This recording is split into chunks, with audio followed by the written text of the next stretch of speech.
and then there was 1.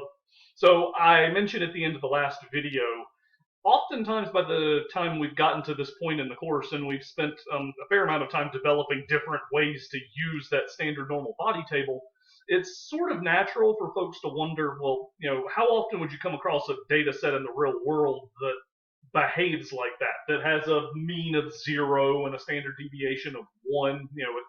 It feels pretty contrived. And in truth, it is. But it turns out that it ends up being pretty significant to play around with it in that format first. I did mention there are a whole lot of data sets out there that behave along the same kind of bell-shaped, probability distribution that, normal, as you say, that the normal distribution describes well. And sometimes students would freak out like, oh my gosh, do I need to deal with, a plethora of body tables for every possible combination of mean and standard deviation? It turns out, no, you don't. So go ahead, take a deep breath. It's okay. If that's something you were worried about at this point, is that I'm about to, load up like 100 different body tables into Moodle and say, you'll need one of these for some test questions. No. As it turns out, we really only need to work with 1. Technically, there's some algebraic shenanigans going on in order to get to that point. We'll talk about how that ends up working in just a second. But for what it's worth, we can actually do some massaging of any normally distributed data set and basically make it behave like the standard normal.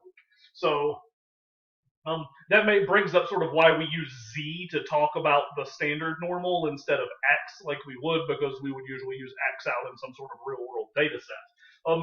So what we're going to do is take any X values that we need to work with and translate them into Z values on the standard normal by calculating what you might call a Z number. Some textbooks and authors and other sources refer to it as a Z score, whatever, same thing. So assuming that you know the mean and the standard deviation of your data set, it's important to have those in hand before you try to do this. X bar stands in for our mean, S for our standard deviation. We can sort of ramrod our X value into a Z value using that formula, X minus X bar divided by S. All right, and if you were doing this like all at once in the calculator, you need like parentheses there because order of operations, that thing. All right, so I wanted to take a look at a few examples that's in action where you're dealing with like real world type data sets. So first off, imagine we're shopping for a car. So fuel efficiency is kind of important these days, and they tend to put that like on little stickers as you're walking around the car lot. So you're looking at a particular model of car, and sticker tells you that the mean fuel efficiency is 27 miles per gallon. Okay? So from there, you're also given the standard deviation, which feels sort of weird to find on a car sticker, but roll with it. So you're told the standard deviation is 1.6 miles per gallon. Now, for some reason or another, you're really insistent on getting at least, as you say, more than 31 miles per gallon out of this. So 31 lives over here, right? And we want to have more than that. So we're basically assuming that the stuff about that the car dealer has told us is on the level. We want to know how likely it is if we buy one of this particular model of car, we're able to get a better fuel efficiency than 31 miles per gallon. All right, so in the language of what we've talked about before, that inequality symbol tells us we want to be on this side of 31. We're trying to calculate what's going on in this, we're trying to find the area of this tail, so to speak. Now, we've done this before with the standard normal. We can convert this into something in terms of the standard normal using this formula right here. So let's calculate the z-score that goes along with this. So our target value is 31 minus our mean. Well, I told you the mean is 27. Then we divide that by our standard deviation of 1.6. Okay, so we work out this arithmetic here. When I did that, 31 minus 27 is 4. 4 divided by 1.6, I got 2.5. Okay, so now for what it's worth, we're not done yet. Every now and again I'll have a student who calculates the z number and they just stop. I mean, that doesn't make sense as a probability, though. 250% is ridiculous, right? All right, so what we've done is translated this X probability into a Z probability. So, all right, so that's what we're looking at. Oops.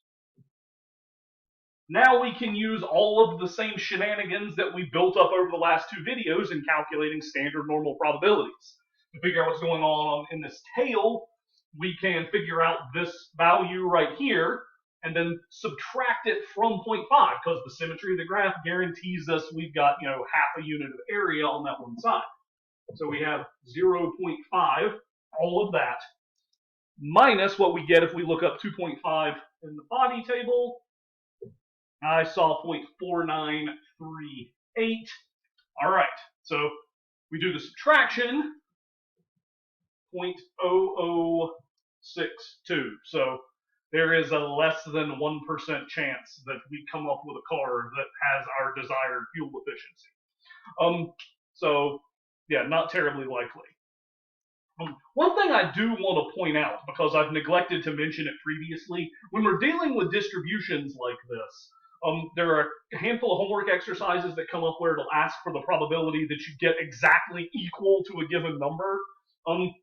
Coming back again to what we've talked about in terms of area, say I've wanted exactly 31 miles per gallon, which is dumb, but anyway. So what's the area of this little segment that we've got here? Well, I mean, it's a line segment, right? So it doesn't actually capture any area. And since area and probability line up exactly with each other, then there's no area. That means the probability is 0 that you manage to hit exactly 31 miles per gallon. I wanted to go ahead and mention that because it occurred to me I didn't talk about it in the base properties. So, all right. So I need to clear the board off a bit here so we can get our next example set up. So bear with me. All right. So having bought a car that wasn't as fuel efficient as we were hoping for, we drive to our job where we work for a computer company. And they're trying to figure out how often users of their particular type of machine get an upgrade. So the data they have say that the mean time between upgrades is 2.4 years. And we have a standard deviation of half a year in our data set. So what we're trying to figure out in this instance is how often, or how likely is it that one of our users would decide to upgrade in less than 2 years. So again, 2 lives on this side of 2.4, so we're like right here. And we're after, again, we want the left-hand tail, I guess, if you want to describe it that way.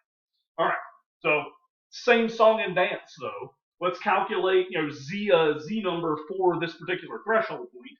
So our Z is going to be our data value of 2 minus our mean of 2.4 divided by that given standard deviation of 0.5. And this gives me, when I do the subtraction, again, make sure the order is important here because this comes out to be negative 0.4 divided by 0.5 is negative 0.8. So, all right. And from what we saw before, if we're presented with something where we have a negative cutoff, we can use the drop and flip routine. This becomes Z is greater than a positive 0.8. And this is essentially the same problem that we saw in the last example with the car efficiency, right? Because our mirror image is like this tail over here. So the total area from here up to the cutoff is 0.5. This is what we can get from looking up 0.8 in our body table. When I did that, I got 2881. So now to figure out the difference, I do the subtraction, and I believe I'm getting 2119 right there. So, all right. So a little more than a 20% chance that our user, picked out at random decides to upgrade, in less than 2 years. So I guess an early adopter thing. All right. So 2 examples down. I want to take a look at one last one, and then I'm going to set you loose on some homework problems. All right, I'm not going to try to string together a narrative for why we're concerned about shopping times now, but in this last example, suppose some store has worked out that the mean time a shopper spends in the store is 45 minutes with a standard deviation of 12 minutes. And they want to know how likely it is that a randomly chosen shopper would have ended up having a shopping time between 24 and 54 minutes in total. So in terms of the picture, got my mean right here. 54 is on this side, 24 is on the other. So this is sort of like what we did before with two non-zero cutoff points. So the trick here is we need to work out a pair of z numbers. We need a z number for the 54 and a z number for the 24 as well. So first off, I'll work out the 54. So 54 minus 45 is 9. You divide that by 12. You get positive 0.75. The other one, if you feed in 24 instead, 24 minus 45 is negative 21. Negative 21 divided by 12 is negative 1.75, if I've done my arithmetic right, and I'm pretty sure I have.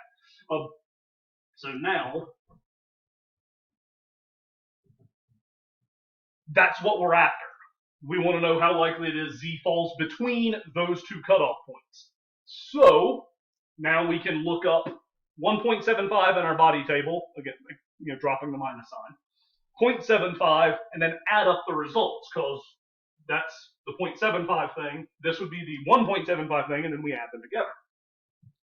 All right, so if I look up 1.75, I got 0.4599. If I look up 0.75, I get 2734. So now I add these two together. I'm doing my arithmetic right. 0.7333. So not quite a 3/4 probability, but pretty high. All right. So there's a couple more examples in the PowerPoint slides. I plan on posting sort of a worksheet to let you play around with this as well. But at this point, I've covered pretty much everything I want to do as far as the normal distribution goes. So yeah, so pretend this marker, pretend it's a microphone. We're dropping it because we're done. So let me know if you have any questions.